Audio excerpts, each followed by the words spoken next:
But I don't think that's the image. I've seen so many couples get a great start and they stop feeding their marriage, they stop watering their marriage, they stop protecting their marriage. And it's you and me, babe, whatever comes. Knowing bigger hands are holding us, and the greatest days are ahead of us. Growing in love, learning to be a better us. Hey, welcome to A Better Us and to our home. Today we'll hear from one of our favorite marriage teachers. He's a lot of people's favorite marriage teacher, actually. Talking about Gary Thomas, and he's written over 19 books, including Sacred Marriage and his latest book, Cherish. We're also going to spend some time in the world of one young couple who, during the best time of their lives, received the worst possible news. And they came through it stronger than ever. And as always, the conversation is going to flow around our kitchen island when we sit down with our kitchen couples. CFL football great Mike Pinball Clemens and his wife Diane, and recording artist Dan McCauley and his wife Danielle. So come on in and let's get started. We're so glad you're here.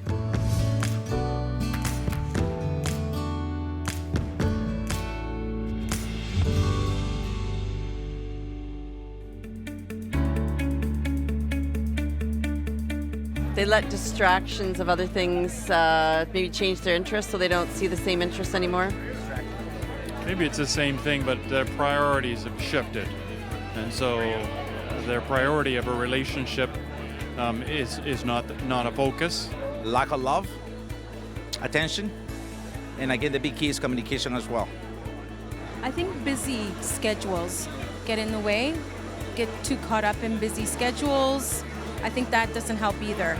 Just life is busy, right? Sometimes we get a little too self-focused, and like marriage and that should be about promoting the other rather than promoting yourself. And a lot of times we become so self-focused that we're promoting ourselves and forgetting that it should be about the other's best interests. Yeah, absolutely. We're looking after, or folks are looking after their own interests, and there's so much to distract people in the world. Maybe just because the relationship with God is not there, and maybe there's other things like factors coming into it. Lack of priority. So they don't make their marriage a priority at any point. Just don't put each other as a priority, maybe, and yeah, it's kind of a slow fade. It's not usually, like you say, a drift. So just don't put the time in. Yeah, priority, focus. I think it's a lot of work. It's a lot of effort that you have to put into it, and things get in the way, and you make other things priorities, and you kind of put this one on the back burner because you know it's always going to be there, and you kind of end up treating your spouse the worst because you know that they're going to stick around. You hope they do. Yeah. I would agree with a lot of that. I think having kids and just life and work and stuff just kind of gets jumbled in the way. When I'm working with premarital couples, I really try to use that image that so often we think of relationships like planting a tree. You put a sapling in the ground, you stake it, fertilize it, water it, put a fence around it to protect it. And that's how we handle our romantic relationships. Early on, we feed it with kindness and spending time together. We make sure we do date nights, we resolve differences and whatnot. But then there's this belief if we get a good start, if we found the right person, it just organically grows like a tree does. After a few years, the tree doesn't need to be fed or watered or protected. But I don't think that's the image. I've seen so many couples get a great start and they stop feeding their marriage, they stop watering their marriage, they stop protecting their marriage. So I think a better image to send couples into marriage with and to encourage couples that are already married, marriage is more like building a brick house that you put together brick by brick. And if you stop at any point along the way, it doesn't finish itself. It doesn't matter why you stopped, you got bored, it's harder than you thought it would be, you've lost the vision. But the house won't finish itself. And then it gets worse because the elements come in and it assaults it, and the house starts to crumble. And people think, well, there must be a problem with us together as a couple. And when I say, you just stop building the house. Go ahead and finish the house. Well, we're here with our kitchen couples, Mike and Diane Clemens, Dan and Danielle McCauley. And that was a great clip by Gary Thomas talking about using the analogy of building a house brick by brick. I like that. I like that too because, you know, quite often when you're first married, you pour a lot of attention into each other. And it is like nurturing a little tree, a little sapling. But then as time goes on, you get busy, life happens, and you start to drift away from each other more and think, well, it'll be okay. It's growing, it's Take been care of around. itself. Yeah. But not the case. That's not true. That's right. We're the ones with the small kids here. Yes. So we know what it's like to have little children invade your space or just literally have no energy to put your marriage first. But I like when we model that to our kids and they see mom and dad putting their marriage first. That's really important to me. Yeah. I guess once you build a house, you can't just be content with that even. There's some upkeep. Yeah. There's some house cleaning that has to come along the way. If we're just complacent in anything, then it starts to become a problem. There's an old saying, if what you did yesterday still sounds good to you today, then you haven't done much today. That's right. That's good. What we're always to do is always ahead of us, and understanding that marriage isn't a destination; it's a process, right? And as we continue through that process, and you know the old sports saying, you know, we say it's not how you start, it's how you finish, right? And so it's actually finishing that deal, and the reality is, I guess we are never really finished. Right. We're always in process and constantly trying to get better. And as a champion, as we all want to be champions of our home and our marriage, right?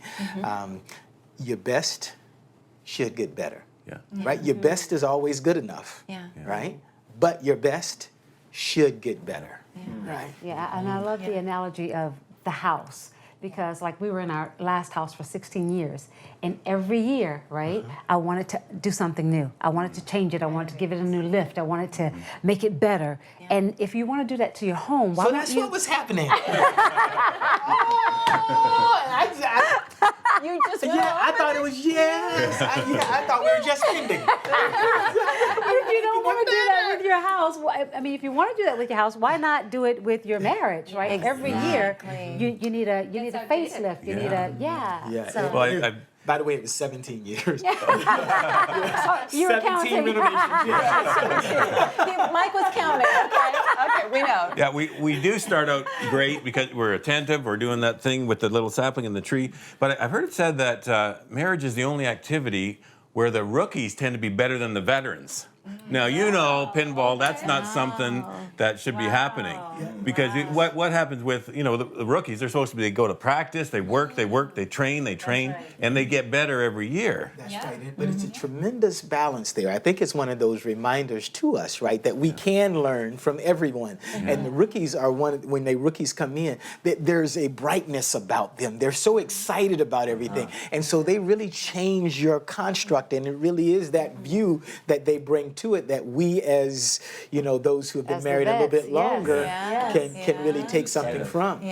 So talking about those bricks, okay? So Gary Thomas was talking about putting bricks and being intentional. What are some of the bricks, if we start to really work this out and walk this out in our marriage, what are some bricks that we can intentionally place every day in our marriage? Like he mentioned date nights. Like you do that a lot when you're first married. Let's go on.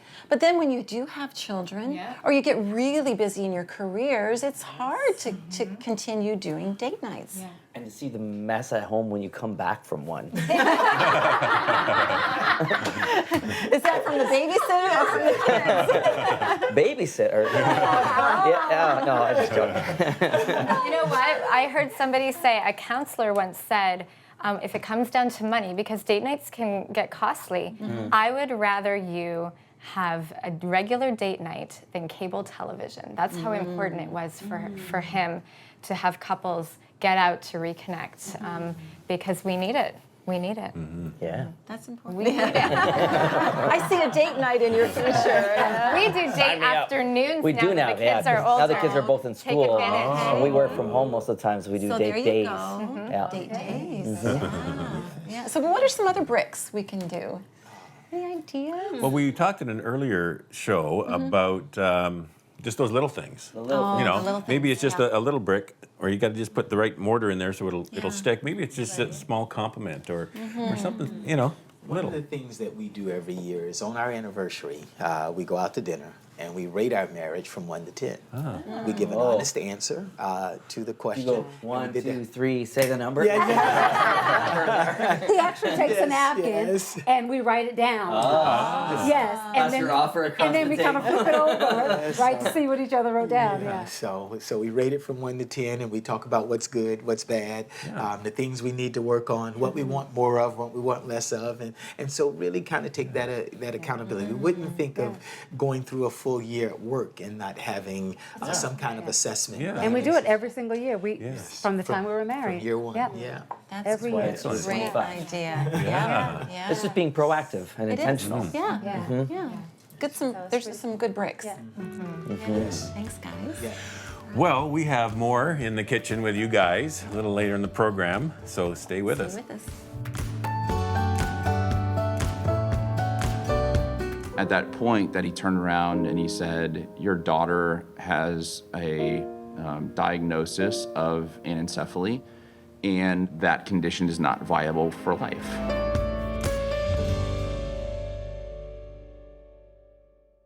Hey friends, Ron and Ann here. We're so glad you're with us at A Better Us, and we pray your marriage is blessed as you take this in.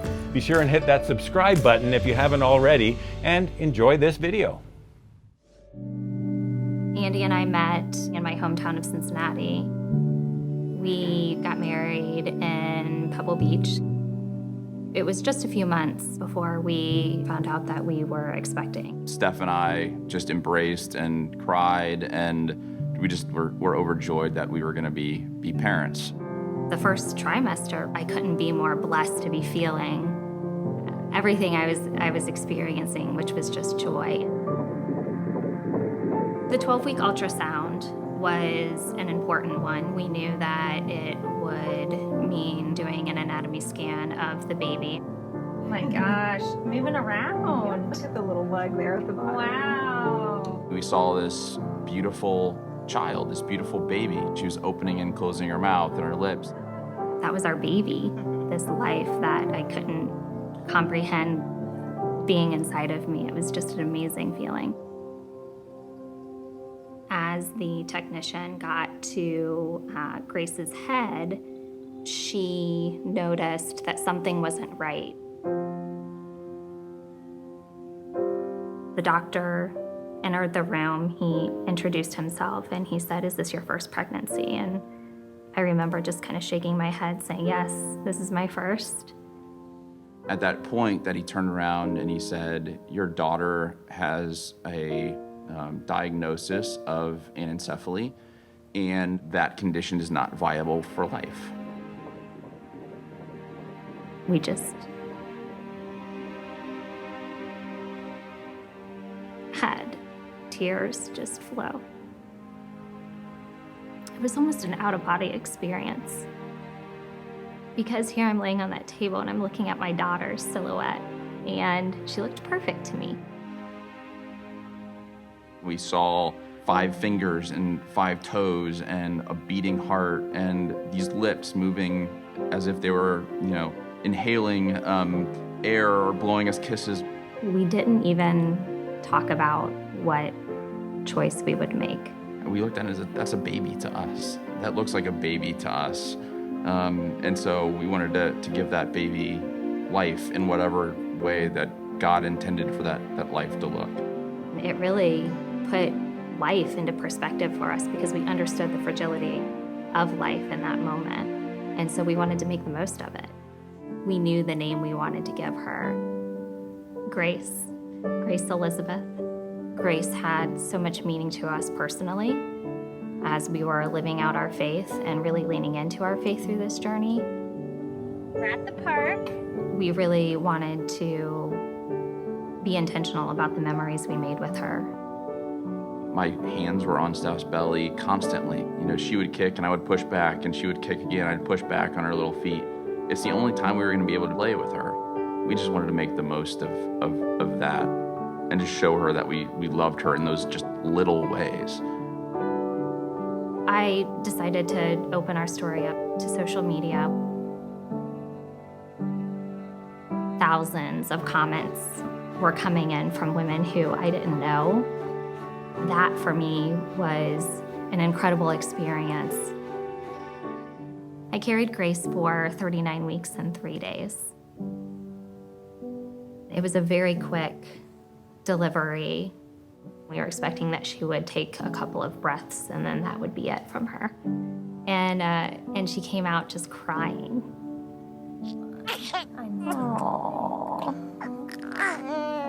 Oh, I know, girlie. Give us a good cry. You know, not knowing that she was gonna make it out alive, that was the most beautiful sound we had ever heard. And it was an answered prayer just to hear her voice. I'll never forget her voice.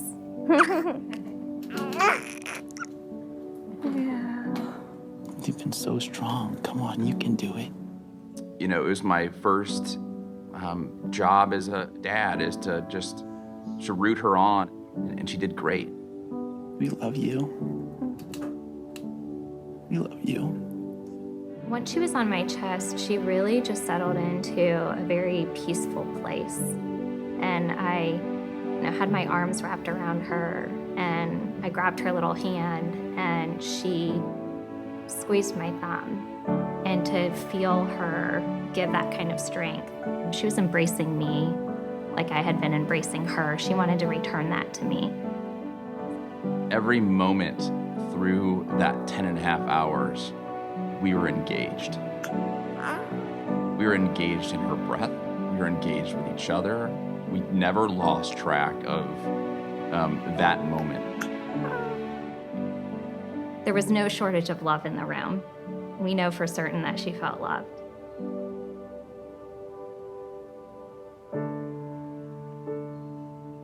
The lessons I learned through the journey is to appreciate now, appreciate this day. People seem to think that we were really strong, brave people, courageous for choosing to live out this journey. And I certainly didn't feel strong in the moment. I didn't feel brave. I just felt like I was a mother loving her daughter. I'm a better husband. I don't take loved ones for granted. Her life is truly special. And we're back in the kitchen with our kitchen couples. Guys, what a story. I mean, we all got our Kleenex. We hadn't seen it before. We wanted to see it together for the first time. And what a story. And I love the fact that coming out of this tragedy, Andy said, now I take every day, I don't take it for granted. I cherish every day. Like, what do we get when we come through something so hard? What do we come away with? Like, is there anything better than that? There isn't. As I was watching that, it reminded me of my third pregnancy a little bit. And a lot of this, I don't even think I talked to Mike about a lot of this, but I was 37 when I had our last Riley. And I remember going to the doctor, and that day I'd gone by myself because normally he's at every doctor visit with me. And the doctor at that time told me, he was like, I want you to go and take an amnio. And I was like, no.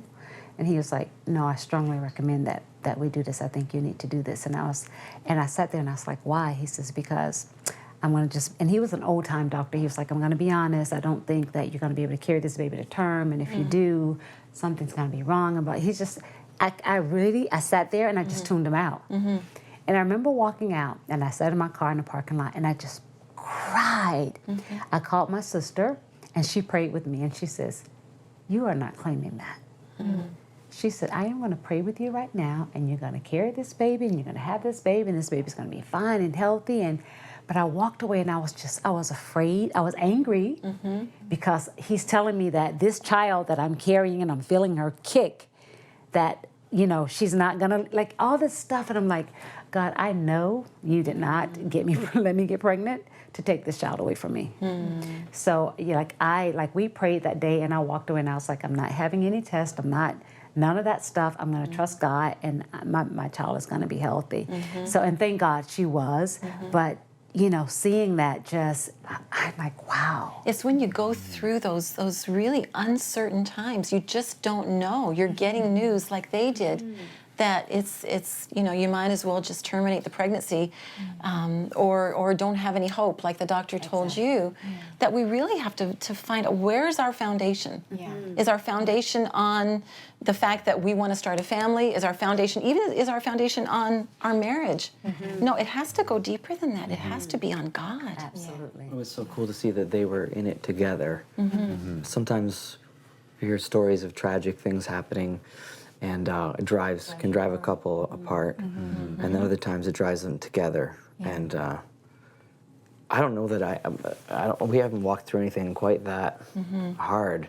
We've walked through other struggles, and Always causes stress, but we have to decide, we have to choose, and we can be angry at God, or we can trust Him. And I think we all, whatever the issue is, whatever the turmoil, we all have a reason to give up or to be angry, but we have to refuse that, and we have to come together and trust God. We have a tendency of structuring God and who God is and how He performs, and God made this foundation of family so that we have this structure of support that is in place. We say, well, are we trusting God? Are we trusting family? That family is that rock that was put in that formation so that in times like this, right, we have each other, and we have that extended family that Diane talked about reaching out.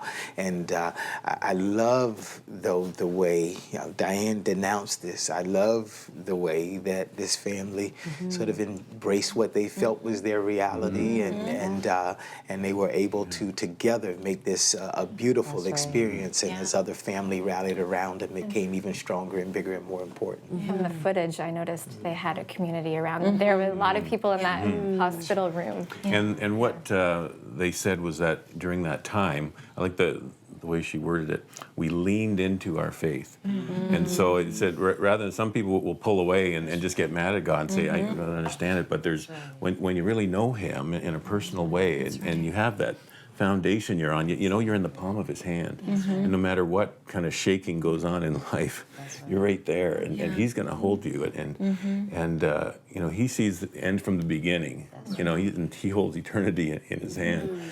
And they'll see that little baby again someday.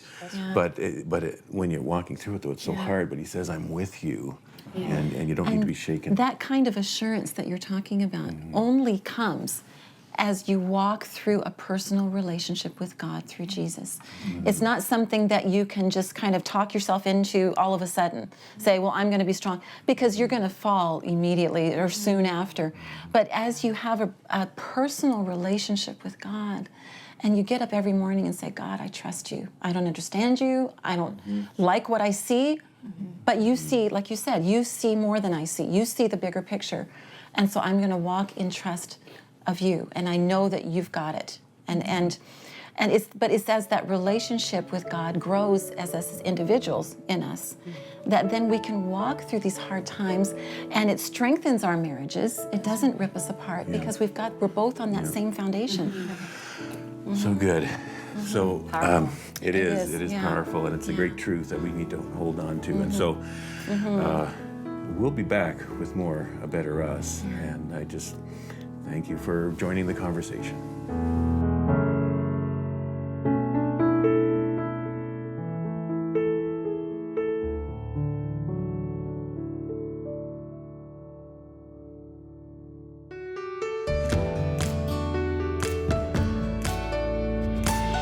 You know, when it comes to communication and crossing the big gender gap, here's what we know for sure.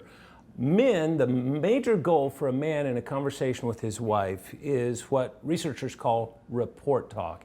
In other words, he wants to be in the know. He wants information. Sometimes he just doesn't want all the fluff, all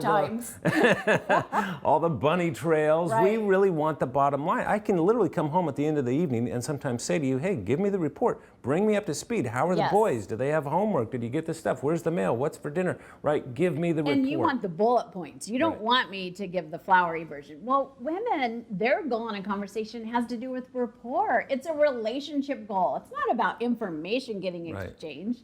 It's about, I feel connected to you because we've been talking. So we do love the fluff, and we need eye contact, and we need to reveal our heart, because that's what makes us, we even need to touch. Women like to hold hands while we talk. Yeah, so the words can sometimes become the backdrop to actually just making the bond. Information isn't the point. The point is that I walk away and I feel like, wow, we're really connected. Yeah, so women, the goal is building rapport, building a connection. For man, it is really about building the report. Yep.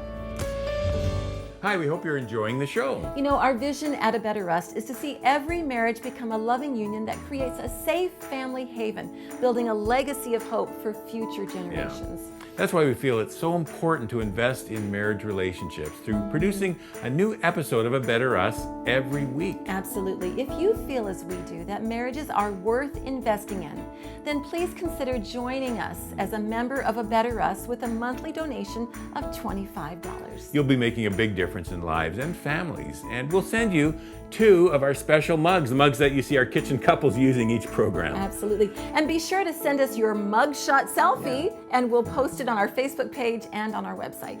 Simply visit abetterus.tv and click donate to set up your automatic monthly giving.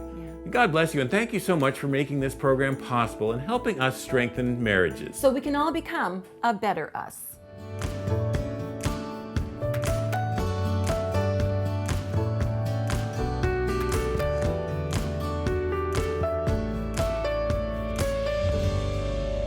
Well, so glad you've been with us today. You know, Andy and Stephanie, what they went through is hard to comprehend.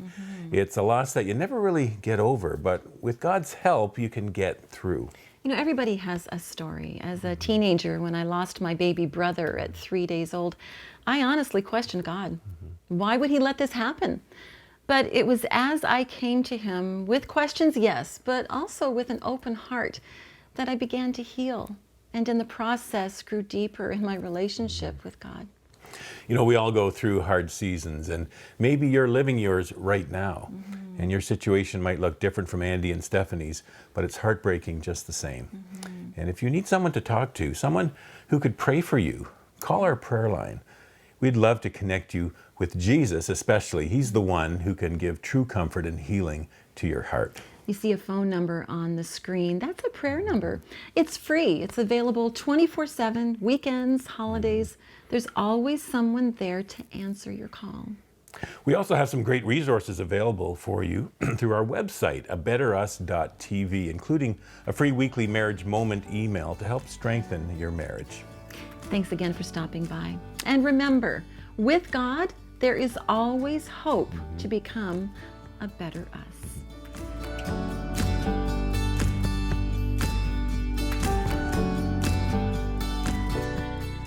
Hey friends, we really hope you're enjoying the marriage conversations here with A Better Us on our YouTube channel. We have hundreds of more helpful marriage videos designed to give you hope and tools to make your marriage better. You can see just a few options we think you might like here and here. Enjoy! Oh, and make sure you subscribe by clicking here so you don't miss out on all the great marriage help we have coming your way soon.